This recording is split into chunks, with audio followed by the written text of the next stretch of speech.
हाँ दोस्तों, आप लोगों के बीच में मैं एक ऐसे जाबाज सिर को बुलाने वाला हूँ जो अपने आप में एक योद्धा तो है ही है और एमपी पुलिस का वो जाबाज सिपाही है और फिजिकल को वो क्वालिफाई करके आएगा। और आप लोगों के बीच में इस क्योंकि जब उनकी बहनें यहाँ पर फिजिकल, मेडिकल और फाइनली क्वालिफाई करके आती हैं तो उनके अंदर एक मोटिवेशन होता है। क्योंकि हम हमेशा यही कहें कि भीड़ में तुम्हारा मकसद नहीं है खड़े होना, भीड़ से अलग होकर खड़े होकर अपनी पहचान बनाना है। तो आपके बीच में मैं बुलाने वाला हूं मिथिलेश द्विवेदी को। जोरदार क्लैप। यहाँ पर मिथिलेश द्विवेदी है। मिथिलेश द्विवेदी से यहाँ पर सवाल होने वाले हैं, वो अपने बहनों के बारे में क्या कहना चाहती है। जिस तरह से आपको यहाँ पर प्रयागराज फिजिकल एकेडमी के माध्यम से आपको रिजल्ट देखने को मिलता है निरंतर, कहीं छक्का लग रहा है, कहीं पंजा लग रहा है, कहीं चौका लग रहा है, तो आप क्या बोलना चाहते हैं? पहली बात तो प्रयागराज फिजिकल एकेडमी के हमारी बहन पार्टी जी को बहुत बहुत बधाई कि इनका SSC GD रनिंग और मेडिकल दोनों क्वालिफाई हो गया। इनके माँ बाप को भी बहुत बहुत बधाई कि जिन्होंने अपनी बेटी पर भरोसा किया और उन्होंने सपना देखा कि उनके सपने को साकार कर सकती हैं। और प्रयागराज फिजिकल एकेडमी के हमारे गुरु, हमारे बड़े भाई नवाब सर, जिन्होंने कठिन परिस्थिति में इनको फिजिकल कराया और इनको जो है तो आज इनका SSC GD का जो है रनिंग और मेडिकल क्वालिफाई हो गया। क्या होता है कि जब गांव से लड़कियां शहर की ओर आती हैं तो गांव के लोग भी बहुत कुछ कहते हैं कि ऐसा है, क्यों भेज रहे हो, क्या कर पाएगी, कुछ कर पाएगी या नहीं कर पाएगी, वहाँ क्या पढ़ेगी, क्या लिखेगी, क्योंकि डरते भी हैं लोग, क्योंकि बहुत दूर चले जाते हैं लोग।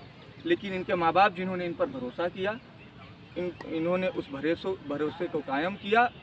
और गुरु हमारे प्रयागराज फिजिकल एकेडमी के सर नवाब सर, जिन्होंने इनको बहुत मेहनत कराया, इन्होंने जितना वर्कआउट दिया उतना वर्कआउट इन्होंने किया। आज इनका जो है SSC GD का जो है रनिंग हो गया है।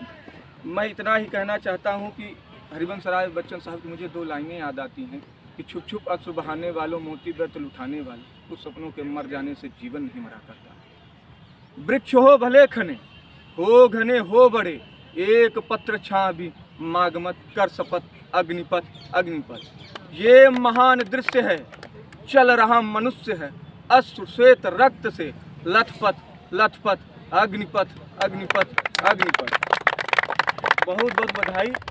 आप जहाँ भी रहें, जिस पद पर रहें, उस पद की गरिमा को बनाए रखिएगा और याद रखिएगा कि एक दिन ऐसा आए कि आप भारत के भविष्य में जरूर रहें।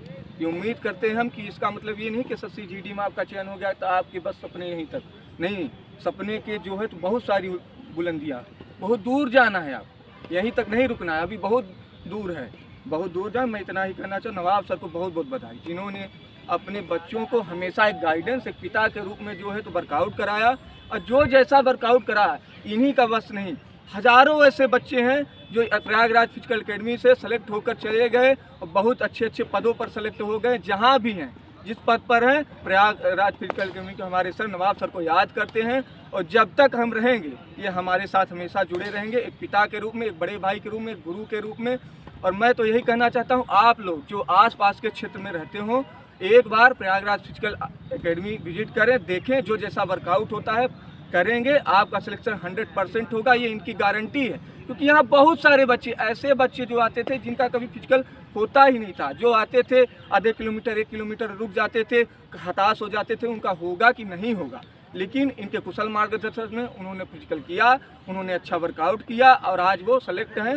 जैसे इन्होंने किया, इनका फिजिकल हुआ और आने वाले जो है तो 2-4 दिनों में और बहुत सारे हमारे भाई बहन हैं, इनका फिजिकल होने वाला है, वो भी सेलेक्ट होकर हमारे प्रयागराज फिजिकल एकेडमी का नाम रोशन करेंगे। मैं इन बातों के साथ अपनी वाणी को विराम देता हूँ। जय हिंद, जय। तो दोस्तों, आपने देखा किस तरह से मिथिलेश द्विवेदी ने बताया है कि आपको घबराना नहीं है, परेशान नहीं होना है, क्योंकि घबराएंगे, परेशान होंगे तो आपका फिजिकल हो, मेडिकल हो, कुछ क्वालिफाई नहीं होगा। और हाँ, एक बात मैं जाते जाते कह दे रहा हूँ कि आपको जो आपका ट्रेनर है, कोच है, उसकी बातों को मानना पड़ेगा, उसको दिल से लगा के रखना पड़ेगा। क्योंकि एक ट्रेनर है, कोच है, उसकी बातों को, हर एक बातों को आपको पॉइंट करना है, देखना है, समझना है। अगर वो 12 बजे बुला रहा है तो आपको 11:59 पे आपको वहाँ पर पहुँचना है।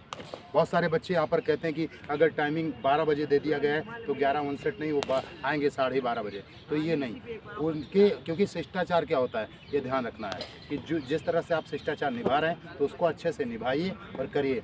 इसी के साथ दीपिका त्रिपाठी को हार्दिक शुभकामनाएं और अच्छा करें। तब तक के लिए चलता हूँ, अगले वीडियो के साथ फिर मुलाकात होगी। तब तक के लिए love you all, take care, जय हिंद।